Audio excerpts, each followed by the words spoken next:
ஆந்திர பிரதேசத்தோட முன்னாள் சிஎம்மான ஜெகன்மோகன் ரெட்டி அவரோட டேர்மில் திருப்பதியில் செய்கிற லட்டில் நெய்க்கு பதிலாக விலங்குகளுடைய கொழுப்பு எண்ணெயையும் மீன் எண்ணெயையும் பயன்படுத்தி இருந்ததா சந்திரபாபு நாயுடு அவர்கள் சொல்லியிருந்தாரு. இந்த நிலையில் அதை பற்றி ஸ்பெஷல் இன்வெஸ்டிகேஷன் நடத்தி சந்திரபாபு நாயுடு அவர்கள் சொன்னது மாதிரியே திருப்பதி லட்டில் நெய்க்கு பதிலாக மீன் எண்ணெயும் கொழுப்பு எண்ணெயும் பயன்படுத்தியிருக்கிறதா தெரிய வந்திருக்குது. இந்த நிலையில் இந்த விஷயம் ரொம்பவே வைரலாக பேசப்பட்டு வருது.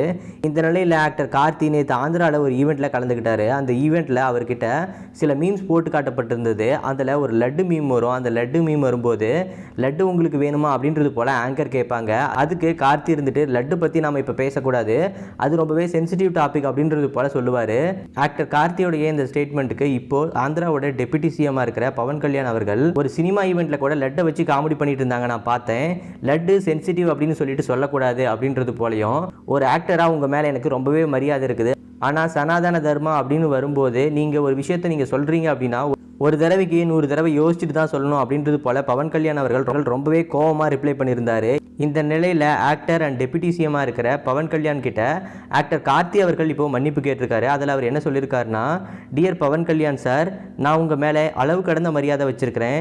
இந்த மாதிரி எதிர்பாராத விதமாக நடந்த இந்த மிஸ் அண்டர்ஸ்டாண்டிங்க்கு நான் உங்ககிட்ட மன்னிப்பு கேட்டுக்கிறேன். நானும் லார்ட் வெங்கடேஸ்வராவுடைய தீவிர பக்தன் தான். நான் எப்போவுமே நம்மளுடைய ட்ரெடிஷனை மதிக்கிறேன். பெஸ்ட் ரிகார்ட்ஸ் அப்படின்றது போல ஆக்டர் கார்த்தி அவர்கள் பவன் கல்யாண் அவர்கள் கிட்ட மன்னிப்பு கேட்டு ஒரு ஸ்டேட்மெண்ட்டை ரிலீஸ் பண்ணியிருக்காரு.